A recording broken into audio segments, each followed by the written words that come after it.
One of the things that made me start this series of essential albums is that I stopped having the interest to talk about any new album that comes out whether I like it or not.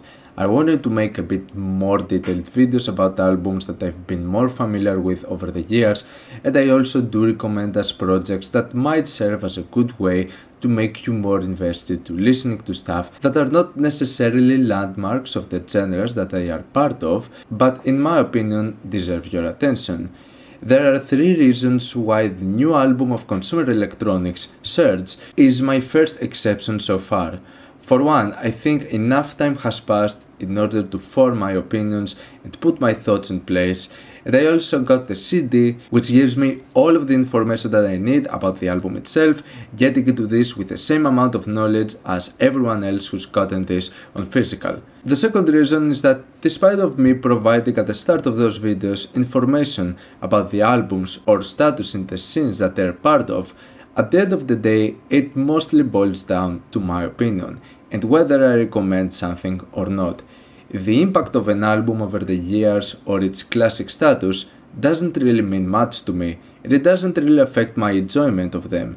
If it did, this would make me look like a trend hopper whose enjoyment of an album is determined by the feedback or a broader audience over time, something that can become the case with large music publications where they might end up changing their opinions on a project simply based on how influential it becomes in the future, or like a cult classic as time goes on. This is not something that I personally see myself doing, and this is why I'm fine talking about the album Surge right in this moment in time. I don't need to see if it's going to be talked about as time goes on, or if it would have the same impact or appeal as other more classic albums of consumer electronics. Those things don't really matter to me. And my third point is that Surge ends up being a representation of their new era anyways. So my opinions on Surge, in one way or another, are somewhat reflective of what consumer electronics have been doing with their latest works, since it does kinda follow a similar formula. Consumer electronics is a project that mostly consists of main member Philip Best, mostly notable for being part of many classic White House releases, and also Russell Haswell more recently. Other notable names over the years have been Gary Mundy, the founding member of Ramley, and Sarah Freilich, with some very notable vocal deliveries in the latest consumer electronics releases. It's actually really impressive how this project started back in 1982, when Philip Best was only 14 years old at the time. Let's also not forget Public Attack 3, the live album that he performed in front of his classmates and teachers, one of the early power electronics releases performed live when he was 14. Like, what? But the albums that people mostly know consumer electronics for are the ones from 2009 till 2019. Crowd Pleaser, Estuary English, Dollhouse Songs, and Airless Space. Crowd Pleaser is possibly the closest thing we get with what Philip Best would achieve with White House, furious vocals filled with anger in a mostly spoken word manner, explicit language filled to the brim with profanity, and instrumentals that are just relentless feedback and noise. Absolutely mental stuff. Not necessarily a landmark of an album when it comes to power electronics, but it gets the job done, and it was my favorite under anything else that came later, and that's because there is a significant change in sound as the time would go on. The vocals were still extreme, the raw spoken word delivery is still there, but the direction with instrumentals was quite different. And I'm gonna get into Airless Space, which was my introduction to consumer electronics, and it was such a weird experience, because on one hand, Airless Space feels like a breath of fresh air in the world of power electronics. It feels like one of the most unique and cutting-edge albums in its approach on sound and vocals. Instead of being cliché walls of noise or feedback with vocals filled with effects, Airless Space contains minimal techno beats, portions of bizarre noise patterns, and vocals that are as raw as it could possibly get. Feels like there's no effects to them whatsoever, it's just pure spoken word and screams in your face. There are so many elements that should make this a spectacular experience, and yet this is possibly one of the weakest albums in the genre I can think of. And I know that it's one of a kind, Sarah's vocal deliveries on this are special to say the least. You don't easily get experiences like this that much often, but the execution is just... The album is laughably bad at times. It becomes irritating, it gets repetitive and boring to the point where you wonder what they were thinking with these track lengths and progression to its minimum, and also this shouldn't be almost an hour long. It does not justify its length in any way. There are many things that I don't like about this album, and I've tried to listen to it again, trying to find something to appreciate, but I really couldn't. And it's one of the cases that I wanted to like an album more than I do, because it has so many elements that I would consider to be influential to me in a sense. The extremely raw vocal deliveries, the minimal beats and sounds tying together, it is truly one of a kind experience. At least Estuary English and Dollhouse songs are not that obnoxious. They go into more straightforward noise directions, but the overall results I would consider to be simply decent. While this new era of consumer electronics contains some of the most special releases in power electronics in recent memory, there is something in their execution that holds them back from becoming strong recommendations or albums whose enjoyment would make me have a physical copy of them. And I knew that there was the potential for those ideas, this concept to come into fruition and create something exceptional. And I believe that we finally got the ideal album with the release of Surge in 2024. Now that doesn't necessarily mean that you will get as compelled with this new release as me, because certain things have changed. Released on Dirter Promotions, the label in which Estuary English was also released.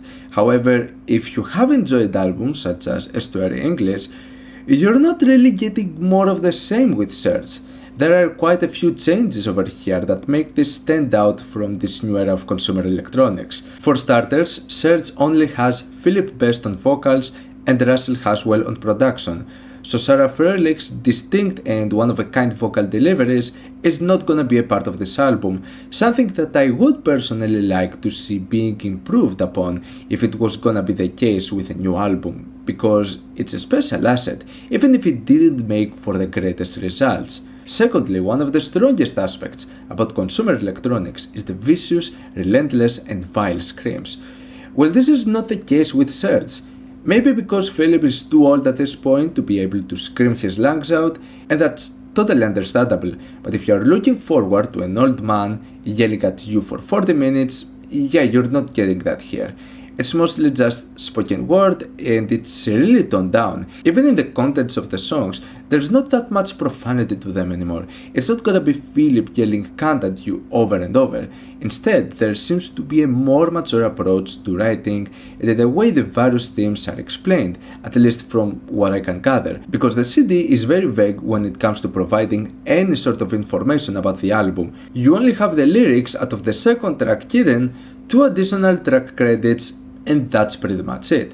So overall, there are a few major points missing that would make a consumer electronics release stand out, but in return we get some of the most vicious and savage instrumentals that they've put out in a very long time. Surge is a heavy and intense album instrumentally, really noisy with some relentless feedback at times, and also tying it together with the minimalism of the previous works, whether that's achieved with minimal distorted beats or looped sections, or minimal atmospheric portions that are very dark and eerie. So even if this album takes a few steps back when it comes to the vocals and the themes, the music is more unhinged than ever before, and the ideas over here work incredibly well in my opinion. This is possibly the album that comes the closest with the signature sound of White House in the late 90s and 2000s, but it still keeps the identity of consumer electronics. It's a step forward, and it is one of the most unique and out there releases out of extreme music in 2024. And now that it is available on Spotify as well, you get a chance to experience it pretty easily, rather than just buying the CD hoping that it's worth it. So the album kicks things off with a blast. Michael is one of the most memorable and intriguing tracks I've heard out of 2024. We start with a minimal kick beat, kinda fast at tempo, and instead of the bland and typical kicks out of Airless Space, these ones are full of distortion, they are very noisy, and it already sets things up for a quite different experience just from the very first seconds.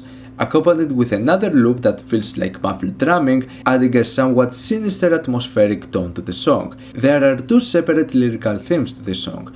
One of them describes how a murderer searches for the ideal execution site to torture and then murder its victims. And then the other one describes the process of how to create a snow angel. Yeah, alongside that you get an explosion of noise added as a loop, elevating even further the sinister approach with the music, and then the second half is just instrumental, with the addition of free improvised noise manipulations that sound excellent and fit nicely with all of the other sounds. Kitten has some quite haunting synths, and then you almost instantly get this onslaught of feedback noise that gives the idea of stretched sounds or insanely fast tempo loops like an extra tone wall of noise. It feels like a type of effect that was quite common with the latest White House releases, and for me, Kitten is the closest I've heard consumer electronics sound like White House. It comes in contrast though with the narration being in a really calm tone, and I mean the whole track has a kind of a weird atmospheric tone to it in its entirety. It's like the noise pattern just numbs you and becomes part of the eerie atmosphere. An extraordinary track in its execution in my opinion, as it really succeeds on sounding horrifying. Launch Code is just an instrumental and it doesn't really have a lot to add to it. It's another track that plays a lot with distorted synth manipulation, it is heavily minimalistic, it serves fine with its 5-minute runtime, and for the most part it's a quite compelling piece of noise, but not really coming close to the incredible first two tracks. Dirt and Dust is in my opinion the only moment out of this album that is kinda weak. The mixing of the instrumental is quite weak and all of the sounds and effects feel completely buried, and it's not like the overall mixing of this album is actually all that loud, quite the contrary, but it's just that the sounds also sound kinda goofy. It has those alien type synths and all of the rest of the surrounding effects sound like a mess. The narration style is quite fine, once again the themes are described with excruciating detail, but maybe this will be the first time in my opinion where some screams might have been beneficial. I mean the vocals are more upfront than any other moment in the album, at least make them stand out a little bit more. This is a song that in my opinion comes the closest to some of the directions I disliked out of Airless Space, but still it's not as weak as a big chunk out of this album. Side Blaster is a great moment on combining low frequency noise feedback with eerie ambience.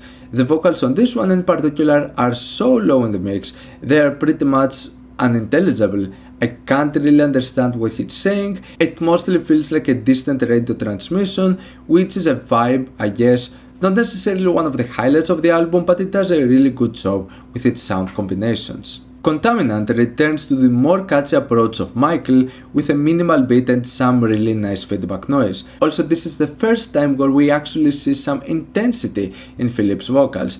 It's not complemented that much in the low mixing, but we actually get him showing a bit more passion and also having phrases that he could repeat over and over again, something that was more of a common occurrence with his previous albums. The track became a grower on me with more listens. It has the distinct characteristics that make it stand out as a consumer electronics release, and it's really well done. Finally, we get the self-titled Search, the track that in comparison to anything else is by far the loudest in the album, and also became one of my biggest growers. It is certainly one of the most standout moments in the album. Throughout it, we get a short narration at the beginning that only lasts a minute, and another short one right at the end. The rest 7 minutes of this in between are just instrumental. Alongside with the spoken word, the layers of synths are the most terrifying out of the album. Like, wow, it's really well put together. And right after the narration ends, the noise starts, but it's not like with the rest of the album where it feels artificial or like distorted synths, but more of like recordings, like junk metal noise. It's closer to this territory, and so it's a pattern of dark synth layers and messy noisy sounds that are not as heavily compressed like pretty much anything else in the album. So in comparison, it's the loudest moment over here. Interesting direction to say the least, and a pretty solid way to end the album. I like that Surge keeps things short with only 40 minutes of material, doesn't drag on, doesn't overstay its welcome, and a big portion of what we get is in my opinion some of the greatest material consumer electronics have ever put out. Michael especially will most likely stand the test of time as one of the most exceptional noise tracks I've heard this decade. Part unhinged, part lethargic, part unforgiving, Search challenges the listener with its odd combination of bizarre soundscapes with minimal beats and spoken word that deals with disturbing themes. All of those unorthodox approaches blending together makes for a concept that at least sounds interesting. The thing is though, for the most part, it just stayed on being interesting, and the results that only beg the question if I could see the full potential of creating a compelling result with those ideas. And for me, this is where it happened. This is the album that I wanted consumer electronics to make. This is what I envisioned back when listening to Airless Space. How could this turn from one of the most obnoxious power electronics albums that I've heard to a cutting-edge experience? This is what happened with Search, the album that feels like I've listened to it before it was even released. In my mind at least, this is what I envisioned as the ideal album they would make. I got into this without knowing what to expect, but I wanted to like this album, and thankfully this vision I had became a reality. It took form, and it was rewarding seeing that I finally found the album that had the potential I was expecting, and it made me appreciate the whole mindset, vision, and innovative ideas of consumer electronics even further. And this is why for me Search by Consumer Electronics is an essential. Let me know what you think of this album down in the comments. Leave a like if you enjoyed the video, subscribe for more content like this. Thank you for watching, and I'll see you all in the next video. Goodbye.